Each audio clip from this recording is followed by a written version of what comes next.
salut et bienvenue sur notre chaîne YouTube. Je t'offre cet atelier qui est sur l'introduction à la gestion d'un commerce de détail. Ce qu'on va voir aujourd'hui dans le cadre de cet atelier, quels sont les principaux enjeux dans le commerce du détail, quels sont les modèles. On va voir une comparaison au niveau d'un modèle optimal au niveau de gestion d'un commerce de détail. De quelle façon réussir à penser comme un investisseur. Il ne faut pas oublier que vous faites un placement dans votre entreprise. On va déterminer le rendement désiré sur l'investissement. On va voir de quelle façon gérer de manière optimale un commerce de détail et une conclusion. Ici, c'est un survol de notre formation en gestion d'entreprise qu'on retrouve. Vous avez l'information sur le site web avec les 37 objectifs au niveau de la rentabilité de l'entreprise, comment la maximiser. Quels sont les principaux enjeux au niveau du commerce de détail? Principalement, ce qu'on voit avec la pandémie, qu'est-ce que ça a amené? C'est une transformation vraiment radicale du commerce de détail, en plus du commerce en ligne. Qu'est-ce qui se passe? C'est la fin du mode binaire. Dernièrement, c'est-à-dire que historiquement, on se retrouvait dans une situation où c'était vraiment en deux modes. Un mode achalandage et un mode destination. Achalandage, qu'est-ce que ça veut dire? C'est qu'on se retrouve où il y a un endroit qui est passant, exemple un centre d'achat, exemple sur le marché bail, exemple dans les centres-villes. Et ça faisait en sorte que les loyers étaient plus élevés, mais il y a de l'achalandage qui est sur la place qui permet justement de pouvoir accéder rapidement à des clients potentiels. La notion de destination, c'est que les gens doivent, vos clients, vos consommateurs, doivent prendre leur roue pour pouvoir se rendre à votre magasin. Ça fait en sorte que le loyer est moins élevé, mais par la suite, vous devez compenser par une augmentation des frais de marketing pour solliciter et t'inciter à venir acheter chez vous. Puis parce qu'ils rentrent dans la boutique, ça fait en sorte qu'il va y avoir une transaction. Baisse de l'achalandage qui est principalement en raison du lèche-vitrine. Maintenant, vos clients sont informés, le consommateur vérifie à quel endroit aller acheter, puis il va se rendre sur place pour pouvoir compléter au niveau de la transaction. Ce qu'on voit aussi, c'est que les loyers sont toujours basés sur le principe de l'achalandage, ce qui fait en sorte que même s'il y a une baisse au niveau de l'achalandage est quand même importante pour les propriétaires, mais en réalité, ce n'est plus cette façon-là qui devrait avoir une justification au niveau des loyers, mais les loyers, ça n'a pas encore été ajusté. Ça fait en sorte que les commerces qui se retrouvent dans une situation où ils payaient pour de l'achalandage doivent maintenant payer aussi pour le marketing. Il est donc nécessaire de devenir un pro du marketing pour réussir au niveau du commerce de détail. Et ce qu'on voit de plus en plus, c'est le détail doit sauter. C'est plus le détail, c'est vraiment maximiser au niveau du service. Ce que le client veut, c'est une expérience client. Vous avez payé pour pouvoir amener votre client potentiel dans votre commerce. À partir de ce moment-là, ça prend un service qui va être extraordinaire pour faire en sorte que le client puisse compléter son achat. Ce sont les principaux enjeux au niveau du commerce de détail. Ce que je vous propose ici, c'est le modèle Costco. Le modèle Costco, ils ont compris plein d'affaires au niveau du commerce de détail. Ça fait en sorte que c'est vraiment le summum du commerce de détail. Qu'est-ce que Costco propose? Première chose super importante, les clients ont à payer pour rentrer dans le magasin. Ça prend une carte de membre. Deuxième, le taux de roulement du stock est de 13. Qu'est-ce que ça veut dire un taux de roulement de stock de 13? Ça veut dire que si j'ai 1 million en inventaire, mon stock va rouler 13 fois dans l'année.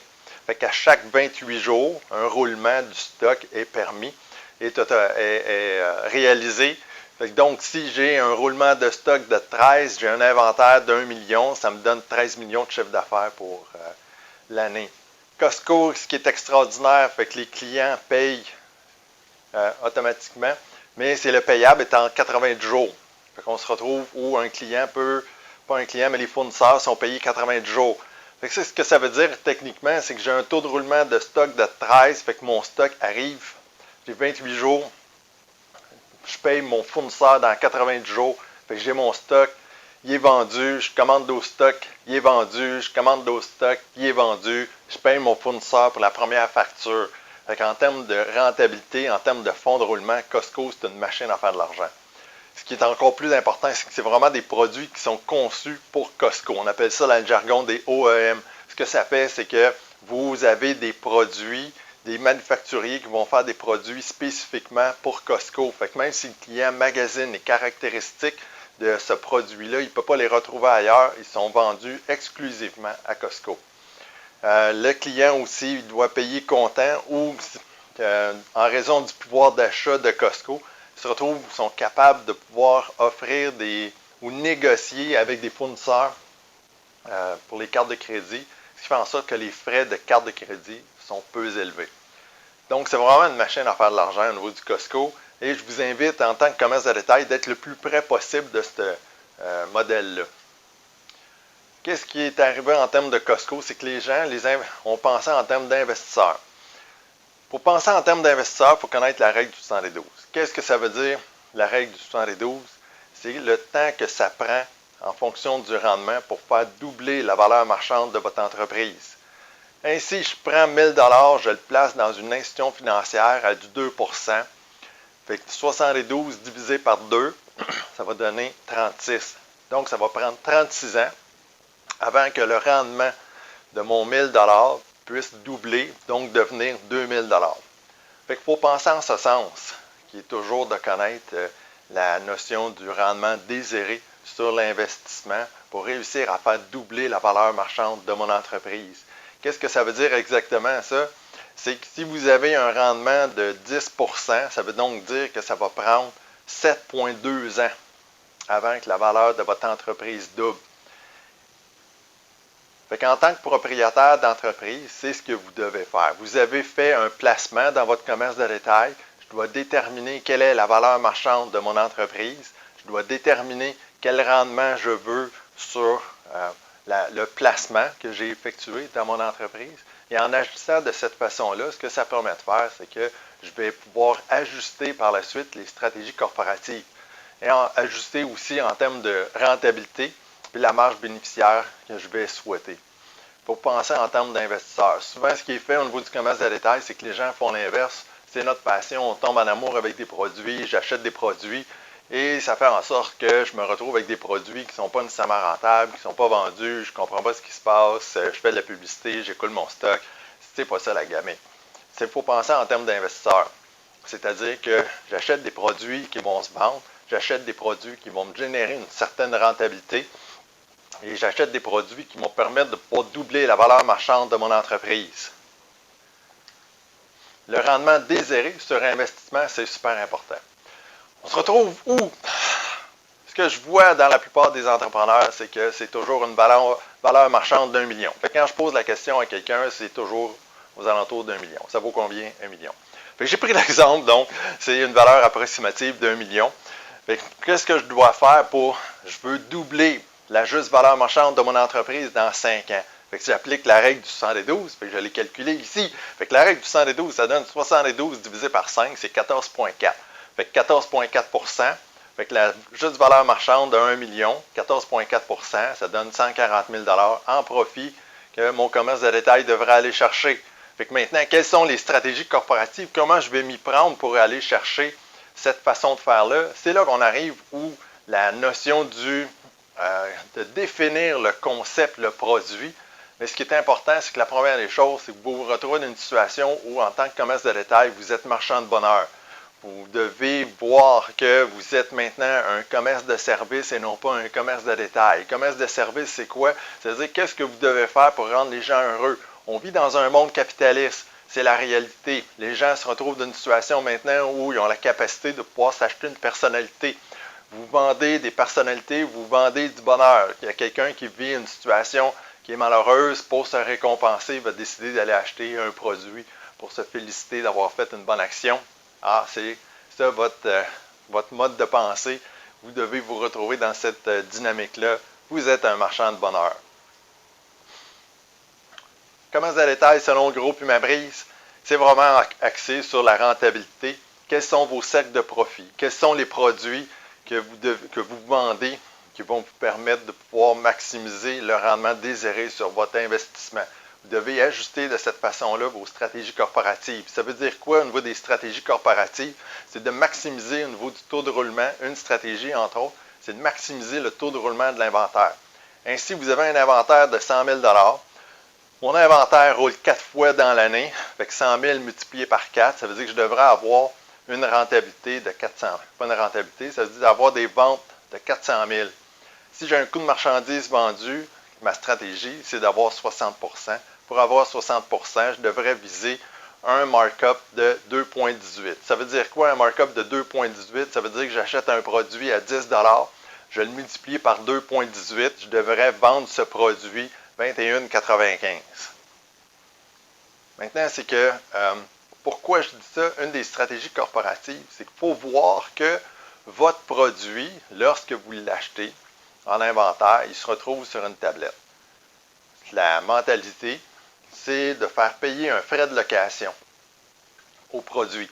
Votre produit est là, il utilise de l'espace. Vous payez pour un loyer. Le produit doit payer un loyer.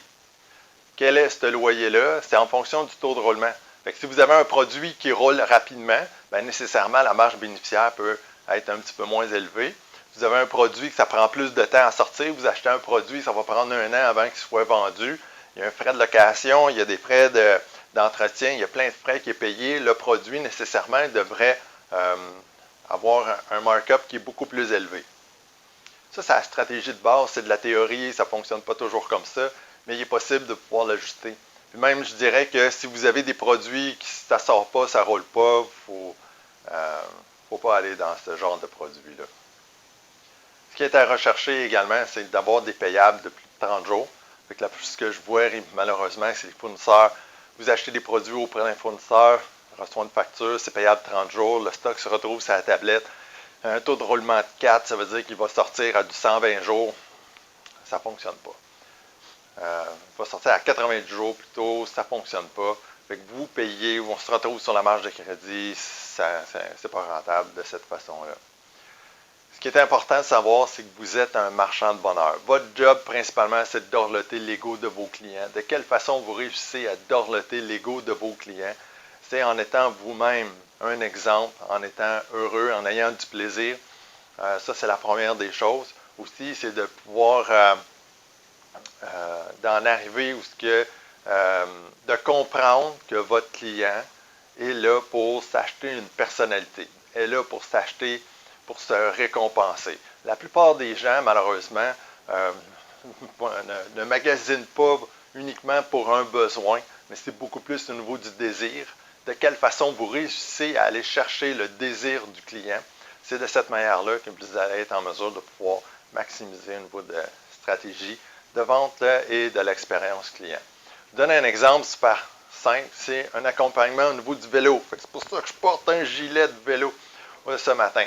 Fait que l'exemple au niveau d'un magasin de vélo, qu'est-ce qui se passe? Le markup pour le vélo, c'est 1,67. Ça veut dire que j'achète un vélo chez un fournisseur à 1 000 $, je le vends 1 000 $ fois 1,67, ça donne 1 670. Le vélo, techniquement, ce n'est pas rentable.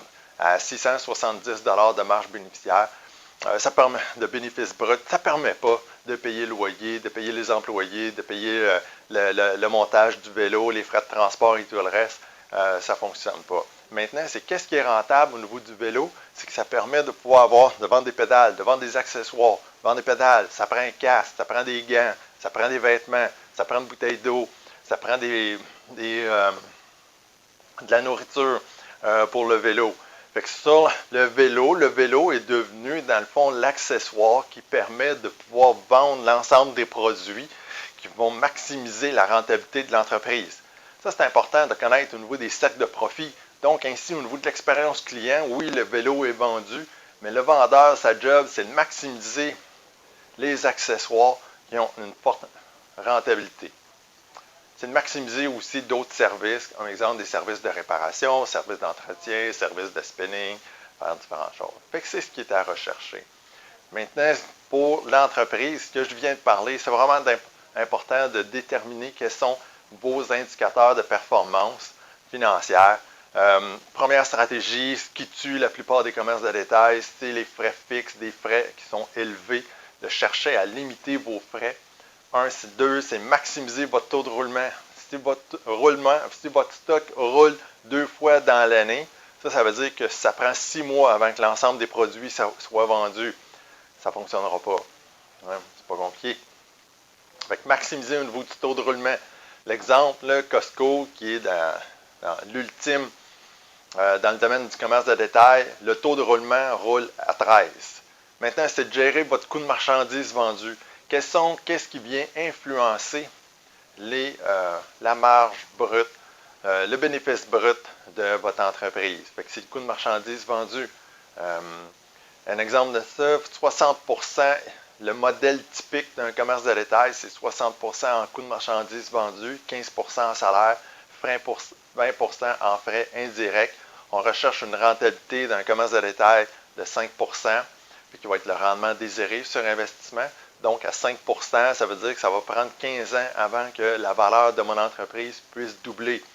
Qu'est-ce que je fais ici? Je suis en train de gérer le rendement désiré sur investissement. Fait que je pars de, c'est le bottom, là, je pars de la fin, qui est ma rentabilité au niveau de l'entreprise. Je viens ajuster mes stratégies corporatives, je viens ajuster mes cercles de profit, je viens ajuster les types de produits qui rentrent dans mon commerce, je viens ajuster la façon qu'on offre une expérience au niveau du client.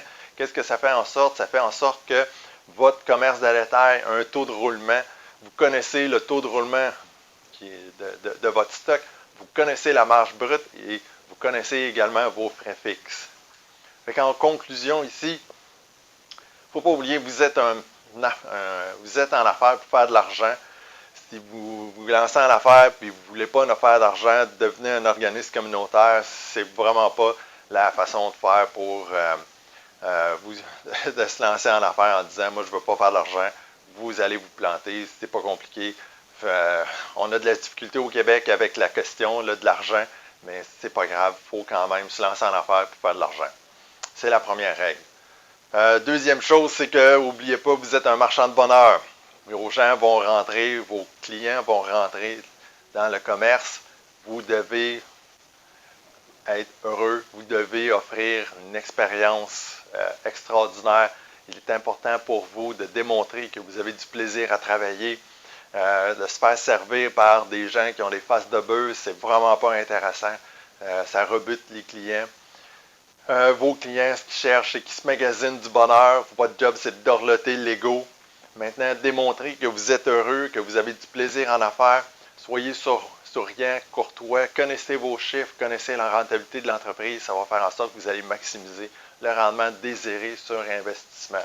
Fait que tout ça ici, ce n'est pas sorcier. Ce que vous pouvez avoir accès à notre e-book et à notre infolette. Vous avez, en vous abonnant, en allant sur le site web de Groupe Imaprise, 50 conseils de gestion par année. À chaque mardi matin à 7 h, je vous envoie un conseil de gestion.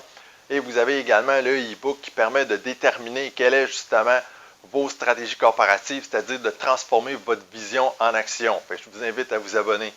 Puis en parlant d'abonnés, si ce n'est pas déjà fait, je vous invite à vous abonner à la chaîne YouTube. Avec le petit bouton un petit peu plus bas, vous cliquez là-dessus, puis vous allez voir toutes les notifications sur les différentes vidéos que nous offrons. Fait que celle-ci, c'est une vidéo qui est un petit peu plus longue. La plupart du temps, c'est des vidéos de 2-3 minutes.